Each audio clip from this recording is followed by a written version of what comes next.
Une action citoyenne.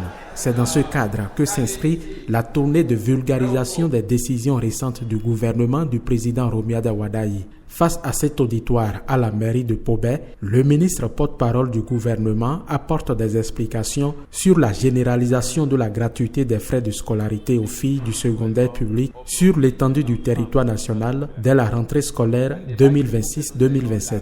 Les filles ont compris, les parents ont compris, et désormais, on ne viendra plus à Pobé ou à Djawere, à Sakete, à Ketou, à Ifanyi, et entendre qu'il y a des filles qui sont à la maison parce que papa n'a pas l'argent, mais maman n'a pas l'argent. C'est fini, on est d'accord. Dans le secteur de la santé, les échanges portent sur la prise en charge immédiate des urgences vitales dans les hôpitaux publics. Quand on a soigné quelqu'un, il faut que la personne paye pour qu'on renouvelle le stock. Si on ne renouvelle pas et qu'un autre arrive, il ne peut pas être soigné. On est d'accord? Même celui qu'on a soigné maintenant, là, on ne souhaite pas. Mais 3 mois, 6 mois, 1 an après, la même personne peut revenir encore, non? Est-ce que la maladie nous prévient? S'il n'a pas payé aujourd'hui et qu'il n'y a plus les produits pour soigner, s'il vient, est-ce qu'on pourra le soigner?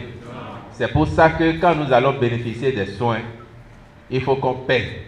Si c'est nous-mêmes, on a l'argent, on va dire, ah, merci beaucoup, vous m'avez sauvé la vie, voici votre argent. Pour ce qu'on a observé après 1 mois, globalement, la plupart des Béninois, ils ont compris et ils sont sérieux, ils payent. Les participants à cette rencontre à Pobé sont également édifiés sur la mesure relative aux subventions spécifiques instituées au profit des agriculteurs, principalement ceux des filières riz, coton et soja, dès la prochaine campagne agricole. Les paysans seront à l'aise. Nos enfants qui sont partis et qui sont revenus dans l'agriculture verront encore mieux à faire.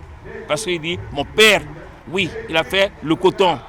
Et on le remet encore de l'argent en plus. Je vais faire autant que mon père pour être aussi à l'aise. Je voudrais que le gouvernement fasse l'expérience de rendre la gratuité scolaire pour les garçons aussi de la 6e en 3e dans les communes frontalières avec le Nigeria où les parents n'ont pas assez de moyens et on constate que les enfants garçons à peine arrivés en classe de 4e abandonnent et rentrent dans le Nigeria. Et le retour n'est pas souvent bien pour nous dans la commune. Aujourd'hui, la population a été satisfaite que cette rencontre ne soit pas la première et la seule rencontre.